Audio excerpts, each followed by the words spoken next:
On the side of SKCALALAS, we have a reunion of the former FA Nidog core. Rohe and Kuro actually have been teammates as well in Navi last year, and they have been forming that FA Nidog roster together with Ghost T. So Rohe is facing off against two of his old teammates here.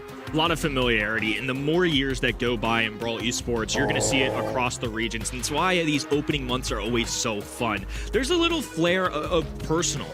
These teams are all playing with each other, playing against each other, screaming all offseason, harboring either those hard feelings, those amicable feelings. It doesn't matter. Everybody wants to win the breakup, especially on a day like Valentine's Day, on Singles Day for some of us. You gotta win the breakup. Hey man, I feel for you, bro. We're all here for you on the desk, Kenny. Like, all right. You and Travis, that wasn't really, a pity. I didn't need the pity. I didn't need the pity. It's okay, we're here, man. We are here. This is what we're all about. Meeple coming in yet again, as we saw already in the previous matchup for SKC now with the Frank. But the Pierce being banned, I think, is quite key here. Wall break still on the cards here for Rival Esports. They do want to do that same approach that we saw with Zeta and really leave the Frank hanging and leave the Meeple just dependent on utilizing that gadget.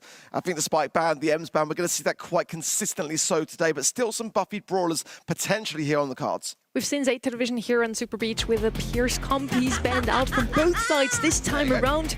So, yeah, not going to see any more of these long-range brawlers. Shelly and Mina, a lot of damage output, and especially good against Frank. Cordelius does the same. They basically have 3 tank counters now. Mina in assessing, but also quite good against Frank because you can just dash away whenever he has a super available.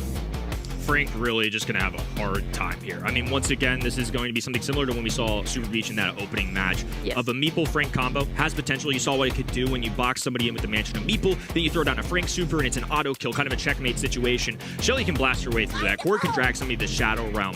I kind of think this is an interesting response coming out of the other end, though. SKC going for a Willow 8th thrower, and unless there's a ton of wall break, that's a brawler that's going to thrive.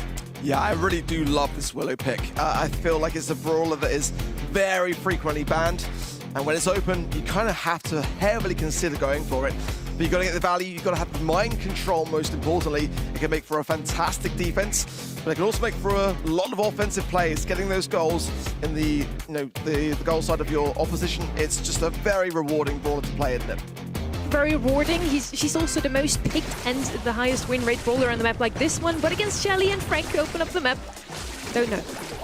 SKC, definitely a team to keep your eye out for in this region. A lot of talent. Somebody like Ghost T returning to the fray. Kuro, a world champion in his own right, but hasn't qualified since the big win. Now going against an upstart like Rival, has a super available. Ooh, and I think a little mistiming there. Yeah. Was looking for the regular shot into that super, and instead just pulls the trigger finger a little early.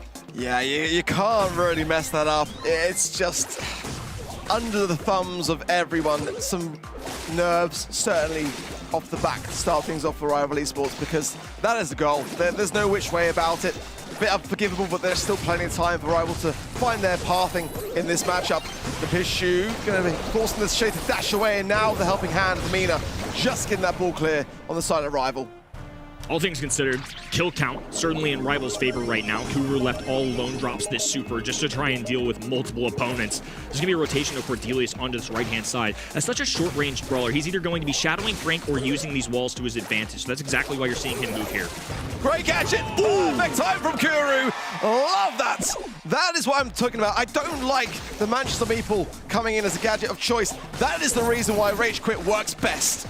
Extra goal scoring mechanic in the pocket, never hurt. Now an opportunity for Rival once again. Hypercharge being popped. Udapin making a connection. Super going down for Rio. He kicks, intercepted by Naipishu. He's got to move this ball somewhere though. Oh, just allowed to move on to the other end. The mind control distracted Shelly. Super shot available, finds the angle and ends the game right there. Beautifully executed. Very, very confident stuff from SKC. That is how you like to start things off, and especially in that first game, if you can sense there's some nervousness in your opposition, that's going to feed so much more into your confidence. So I really liked what I saw there. Blood in the water after that missed opening goal. Little shaky to say the least coming out of Rival, but far from over. Windmill Gadget going down early, a pass to the right-hand side, but Udapin nowhere to walk. A nice hop away. I think a good choice of Gadget, all things considered, especially into somebody like a Frank. Now, SKC will be lurking this left-hand side, allowing Ghost T to really land this poison down. and getting consecutive taps. We're here now solo. A nice dive there from Ghost T right at the timing. Toronto is the key person here for the defense. Sliding forwards now, but another rage quit yet again from Kuru. Absolute pinpoint precision and a goal rewarded for it. Love this choice as well. We alluded to it in the opening set that we saw Super Beach, but it's something like a Sandy Super where Sweet Dreams can get you a stun, and Kuru, especially a lower HP, can buy himself some time. That combination with Naipishu having all the health points for the roster, he can just punch one in. Nicely timed gadget once again. Frank not making any tags. Shelly now in prime positioning with a super available. Rival have to put one in the back of the net at some point. They have to take advantage of the position they've gained. Do not want to feed into Ghost T now. He gets the mind control. It'll be a sure defense. Mina dancing around things, but Tora coming forwards. A dive from Ghost T. Gonna come straight out into a mind control. Again, a great time from Ghost T, but now susceptible surely to going down in the spawn side. And when she does as well, that could open up something here for Ryohei. Can make some value happen. Lovely cycling and a windmill for safety. Ryohei's just having his way right now against the Frank, but more importantly, they have to find a way to grab this ball. Super available for Shelly, and I'd love to see her use it. Yeah, get aggressive against this Frank, knowing she has the matchup. It's going to push Frank away. Now they can distribute this ball a little bit. Kuru knows better, though. Hypercharge available. Wow, it's way into the air. Naipishu pops a purple button just to get the extra speed. Now Rival gaining the ball once again. 1v1 situation, and you won't mess it up this time. Udapin makes right by that first game. That is how you do it. A lovely response there from Rival Esports. And a lot of pressure for Udapin considering that fumble. Now he's made good on it, but Ghost T is the hypercharge, and that's a really daunting prospect, but he's got to land it. These taps from Kuru are pivotal. Ryohei's low, hypercharge forced out now by Udapin, trying to get this ball clear into the corner, which might not be the best place when you've got the Willow to hand. You're gonna have to take advantage of this gadget. Stun going through for Kuru. Now a battle on the left hand, and Shelly, though, puts the smack on Frank. Goal on the top right-hand side. Ghost T hustling for it. Has a super available. A guaranteed goal if they just make it count. That's a great timing out of Ryohei, though. Just juggling this ball off the line. Blown opportunity there by SKC. Now a chance for a response, but it's not going to be easy for Rival Esports. They've got to maintain their composure and really work to whittle down this Frank. Ryohei's pulled in. A wimble as well, continues the aggression. Cycling nicely here as well. That's exactly what Rival Esports, but oh, it's been almost that scene as well. Can miss Super, some blunders coming in thick and fast for Rival. The fact that Udapin survives buys them time, but in a 3v2 situation, it may not be enough. Blast on the left-hand side. Shell shock to knock the Frank away. Kuru, though, hustling up the middle. Gadget not enough. Interception. Counter opportunity for Ryohei, distributing that ball over to Shelly, and she has dangerous intention. Now, bouncing it off the wall, looking for Mina. They're just going to hold on. 15 seconds to make one final push. Yeah, no rage quit for Kuru. The invulnerability was still present from Ryohei coming off the back spawn. There is still time. Can they get this ball into the shot? They got Super to hand. They pass to Shelly. Always be tough to get this the dash forwards as well. There it is, but off the line yet again. It's going to be ending it all tied up. SKC will still be one game ahead. We've got to play this one out. Roller coaster ride in game number 2. That game number 1 was rather convincing, so I'm glad to see that we're getting a little more competition. I know Rival aren't favorites necessarily, but again, given their qualifiers, they've gone toe-to-toe with a team like Crazy Raccoon, who we obviously highly regard. They're defending world champions overall. They have a 3-time world champion, so they can do it then. Let's see how they do it under the bright lights in a top 8 setting. SKC, though, moving this ball up the middle of the map. Dumping it on this top left-hand side. Once again, you're going to see this interaction. Shelly kind of just shadowing whatever this Frank does, even if it rotates to the other end. If they've got a Shadow Realm, Cordelius is a great way to deal with him. I feel like for me, as time goes on, it actually kind of serves to favor Rival Esports a little bit, to let them get warmed up, to shake off some of these nerves that we saw in that first game. But Ghost T, he's the dangerous man for me on the side of SKC, especially in the spot in which he's in. Able just to continuously land these poison shots, get towards that mind control, and then you've already got just to, there it is already. That's a very swift way to start things off here. A good pinch from Naipishu from that left-hand side also. They've got to be able to land the mind control. Kuru goes down, that's going to leave an opening, but Udapin forcing into the realm there. Does come out of it pretty swiftly to ensure this defense. Shelly has to buy just enough time to have the health points to combat the Frank. Will steer him away from now. I like that SKC were patient there, but excellent response out of Rival, who now have the ball in their own control. Going to pass it to this left-hand side. Kuru, of course, can now shoot through walls, so it'll punch Cordelius back. Mind control onto Shelly. That's been a problem for them. Not if she has a super on her side, though. Ultimately a trade in this 2v2 setting. This stalemate will pause where that ball rolls. Passing forwards the ball from Ryohei, but waiting for Totoro to come back in for the helping hand. Pishu goes in, gets the stun on the Shelly, but Utapin into the realm, is able to evade it. Now the hypercharge coming in from Kuru, and that's allowing him to walk straight through the wall, but the ball will not be able to do so as the shell shock of Totoro comes in thick and fast. Rage Quick stuns him out just for a temporary moment in time as they're passing the ball around to this right-hand side, trying to force it through. I'm not sure Rival have the health points to really move this, and I think they recognize that. They'd much rather just hold possession of the ball in the middle of this map, move SKC back, and now Ryohei, though, gained those health points and able to march forward. Utapin just dribbling, waiting for his teammate to clear the path, and a perfect tornado just short of the line to hop in, though. Beautiful execution, and now Rival with a chance to take a game of their own.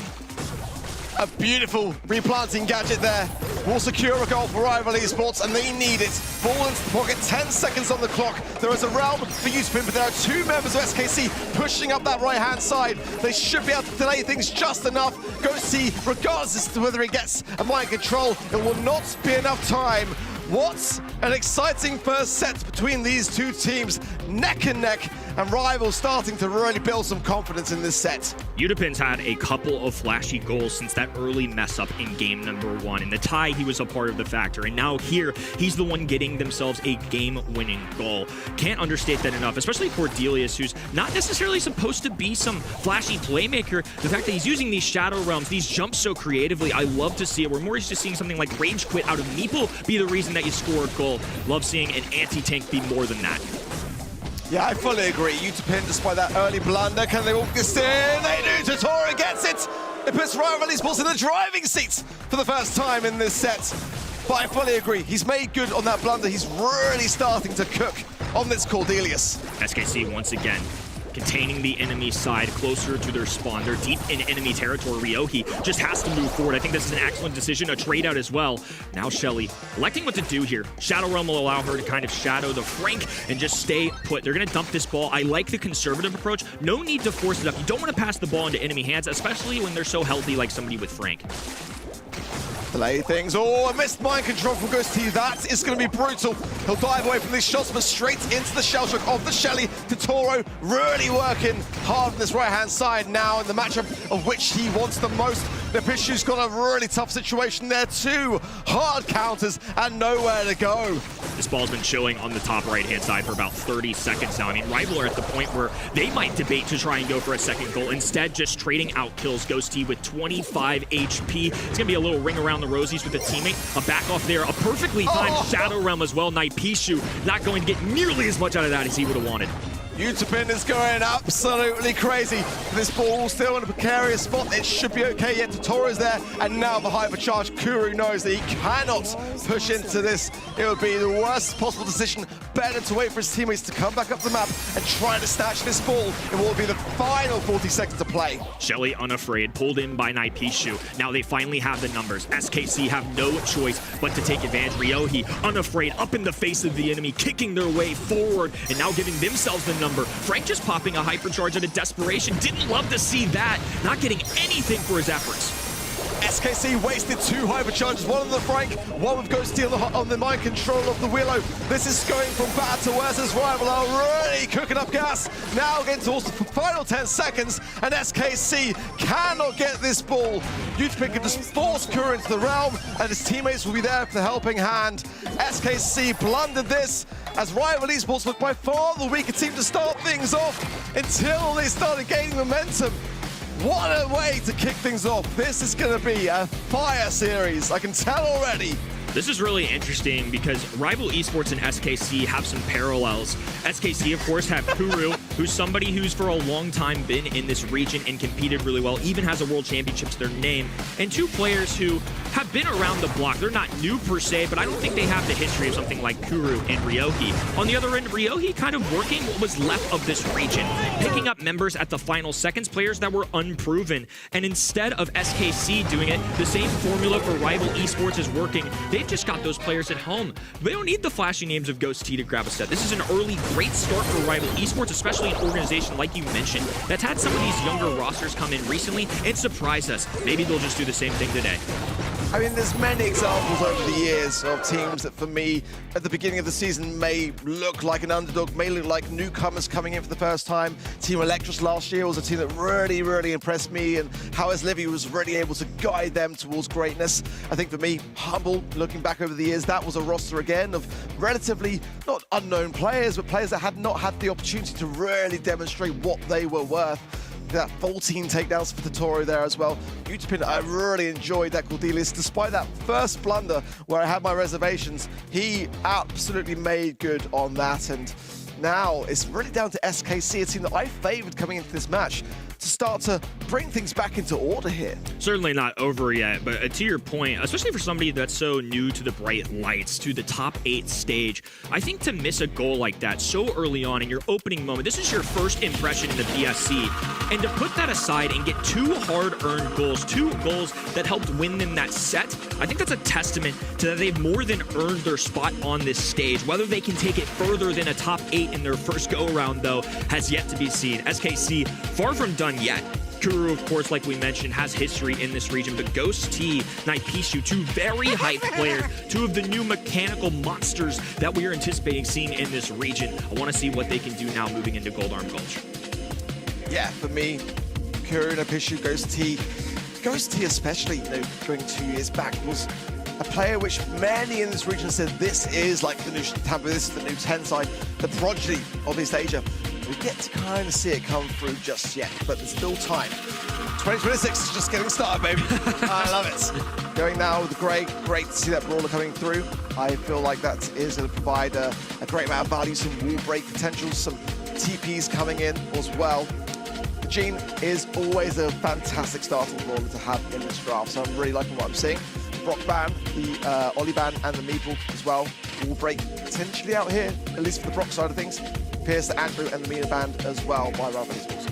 Yeah, just complete control from SKC on the wall break standpoint. I think that Brock ban is telling of that Rico was going to be a real potential first overall pick. We're once going to send see Gene on the other end. For a long time, Spike has not been a brawler that's eligible for a mode like Knockout. Sometimes you'll see him be a lane in Brawl Ball, but in this day and age, with buffies coming out, Spike at the tippy top of this meta, even as squishy as he is, I think they are in every right to pick a brawler like this. It's safe, it's dependable, it's just so annoying to deal with if you're on the other side, especially with popping Pincushion as a gadget now. If Rival Esports wanted to get aggressive and to teleport your way, Spike has a shutdown option. So for the little guy, he's now got a big threat.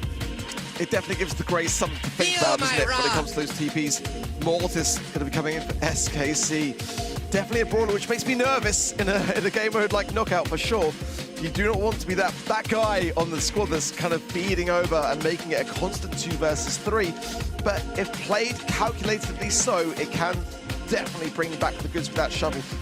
Rival Esports now have got the 3rd and final pick, which is the dangerous prospect when you're looking down the barrel of a Mortis, at least for the SKC in that regard, because they got the opportunity now to shut us down hard. The left side's got a couple of the Buffy brawlers coming to light on the right. Well, it's a different rival squad. They're still relying on similar strategies that they faced off against in things like LCQ. The Doug can do some nasty work on this game mode. And most importantly, while it's not the best brawler in the game, it's a little bit of a cheese strat, right? They're going to be grouping up together. They got the heals of somebody with a magic hand in Gene, now pair with Doug, who gives you an extra life potentially, and something like Knockout where everybody only has 1 life and all of a sudden you get a bonus.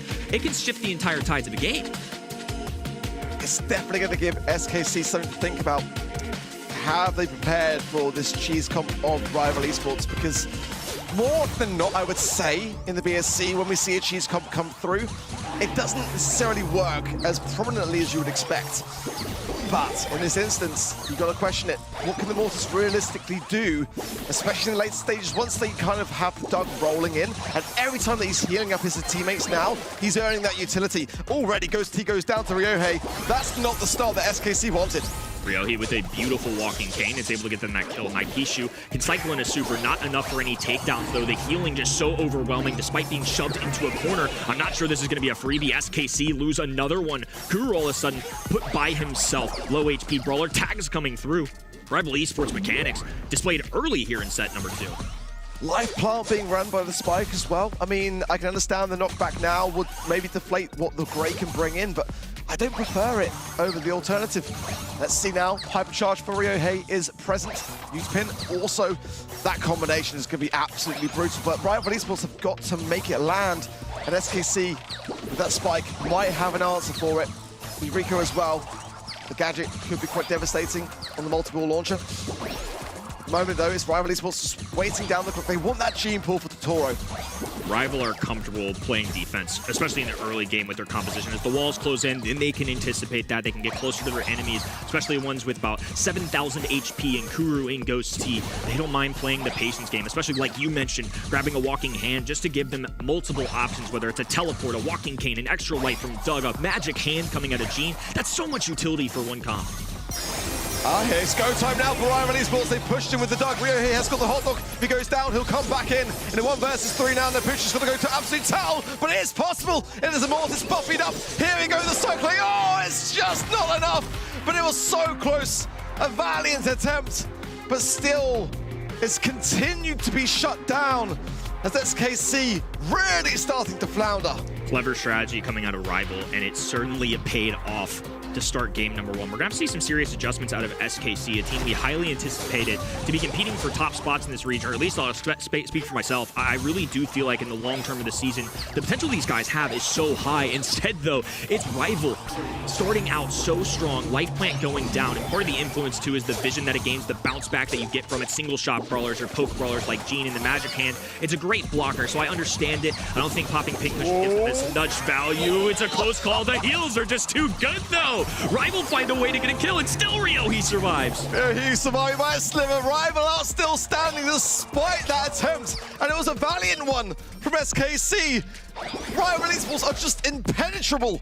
Can Totoro get this pull? He'll probably preserve it in that regard, and they'll just try to whittle down Kuru, and it's just looking from bad to worse. I think this set could be a GG go next here for SKC as Kuru goes straight into the gas. He knows it. No point feeding in.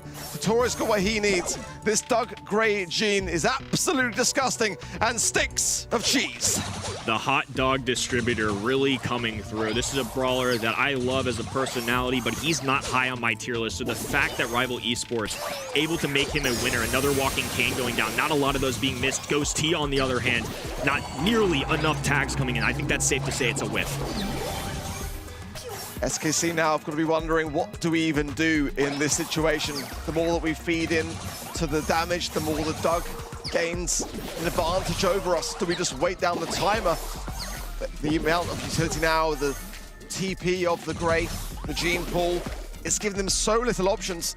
The Life Plant could be that deflection of that Gene Pool, so Totoro's not going to be considering going for the Spike. Let's see, Hypercharge now for Utapin. I mean, it's kind of in this position all over, no? Rival Esports have a round and advantage, and they have 3 supers, including a Hypercharge available. They're certainly going to be in the driver's seat here. Now a Hypercharge, aggression coming out of Grey, and he has an extra life on top of that. He wants all the smoke. Red roster with 3 brawlers standing tall, a magic hand just to deflate SKC a little bit more. The spunky underdogs really showing up here. Don't want to be that guy, but what are we predicting this one again?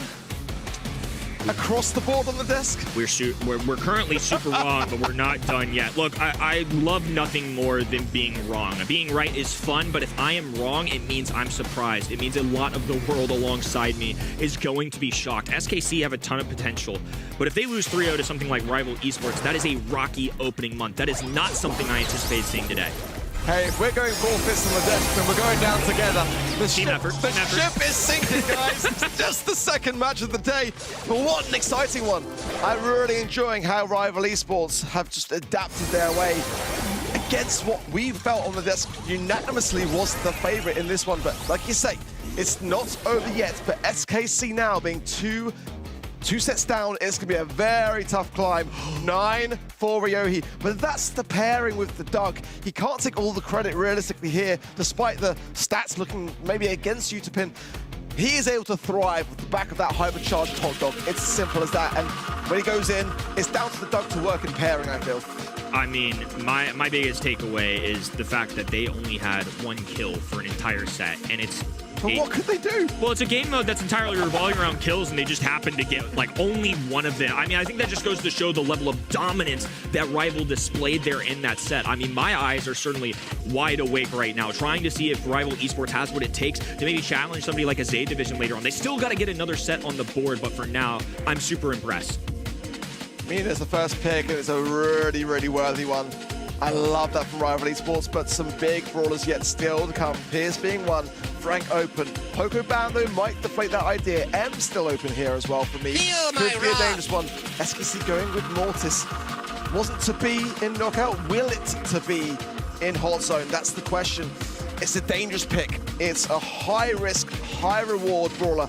And to be fair, that's what SKC need right now. But, you know, at this stage of the match, it's make or break. I think a lot of players at home would debate who that first overall pick is for Rival Esports.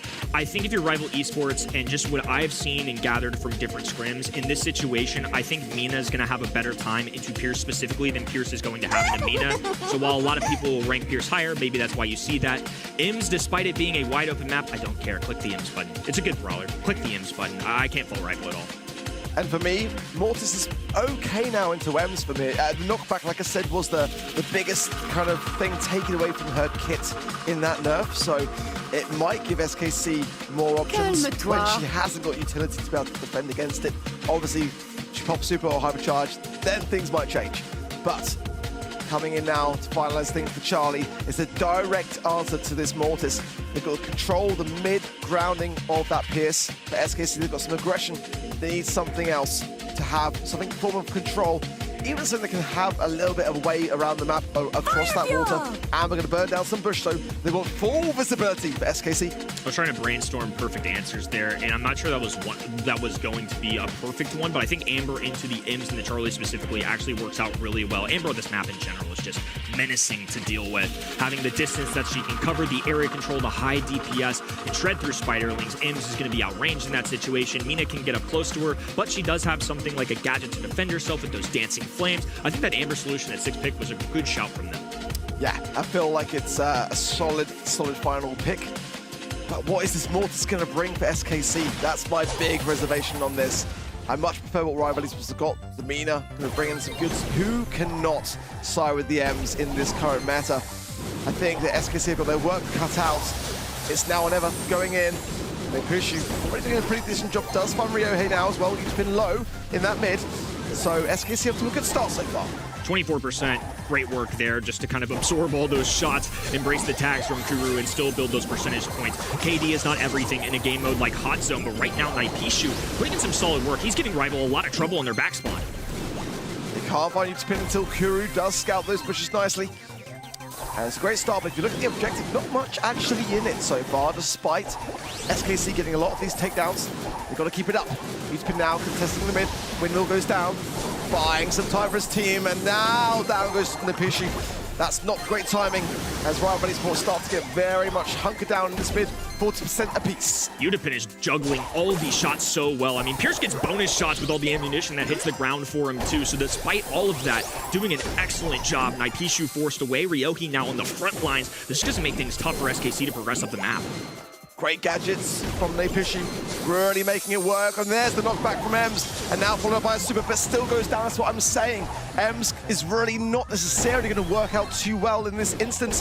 The map's so open like this, if Mortis can close the gap and cycle in those survival shovels, the buffy brawler is going to prevail on the side of the Mortis rather than the Ems. It really has to be a perfect timing there, because despite getting invincibility, it's been reduced from 1 second to 0.5 in this recent balance. That is a plethora of time at a professional level, so those mechanics really matter. Naipishu bounced away by the hypercharge. All 3 Rival members standing tall, counting their way to 100. A defense mechanism coming out of Udipin as well. If they need it, they have that super twister, but they just simply can't march up that map in time. Rival Esports just one away. Ryohei on a road to redemption. He was left behind by several teams. What was left of roster mania, picking up 2 players at the very last second, taking a chance on them. Somebody who played for an organization like Navi in 2025 and now could take his 2 teammates the furthest they've ever made it. It would be a marquee victory for the careers of all 3 of these players. I mean, it's starting to look like a stomp. We absolutely expected to see SKC get at least the set. and it's not looking that way so far. They have yet to creep into the zone still. 25% is almost there for Rival. Now SKC have got some control, but they've got now the full reverse sweep this series to have any chance of making it through to the semis here today. Long road ahead of them. They just lost 2 of their star players. I mean, that is a tough beat. Udapin forced away, though. As long as Ghosty and Kuru can remain in the middle, that's fine. Super to force Ryohi out of the grass as well, but they're lurking. Udapin now has a super available, just can't move forward. It's really tough to play those mind games of the windmill versus something like the oil spill that Amber has.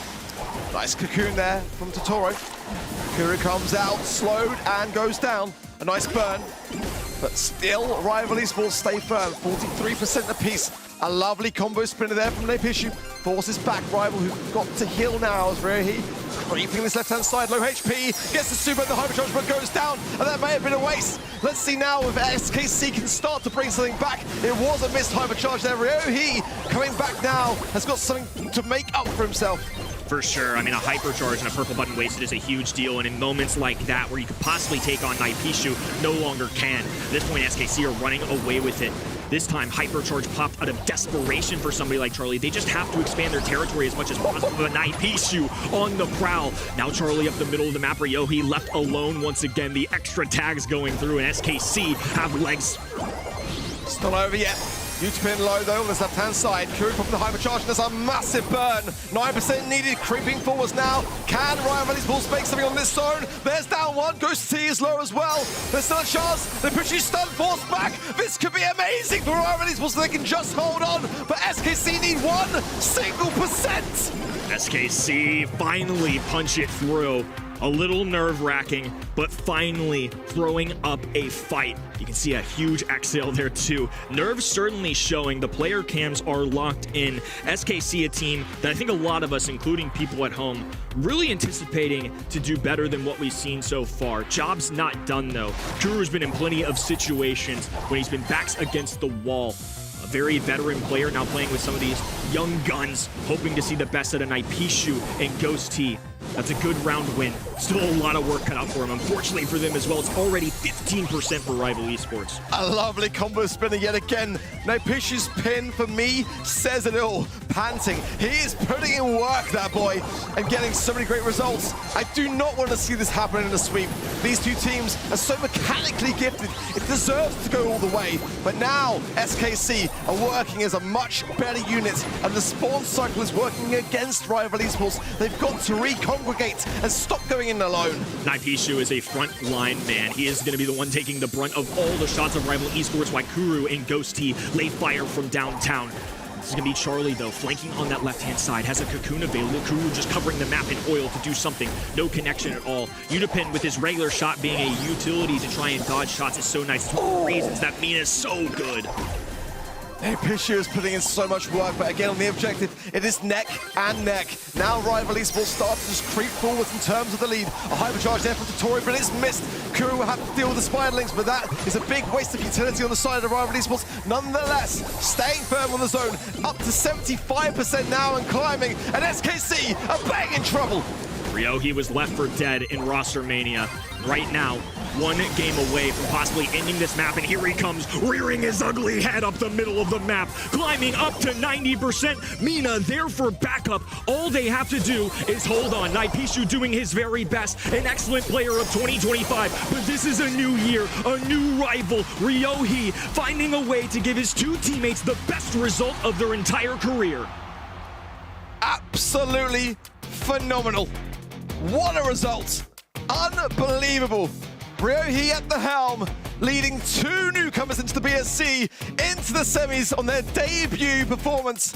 You can see it, it's written all over the faces, and thoroughly deserved. I'm shocked in all the best ways. Can't say it enough. I mean, somebody like Ryohi, who was originally destined to play for, I believe, a team in Reject, and then rosters get shifted a little bit. Other players come out of retirement. Players want to play with other people. Ryohi left all alone to pick up players in just a few days remaining before the monthly qualifiers just a week ago. And in that short time, this team has really proven themselves. We called it out. They were close to beating Crazy Raccoon in those qualifiers. Now they 3-0 SKC. Watch out, world. Here comes Rival. I'm still just recovering from that, honestly. Our predictions are in shambles, and SKCALALAS, they've been looking so strong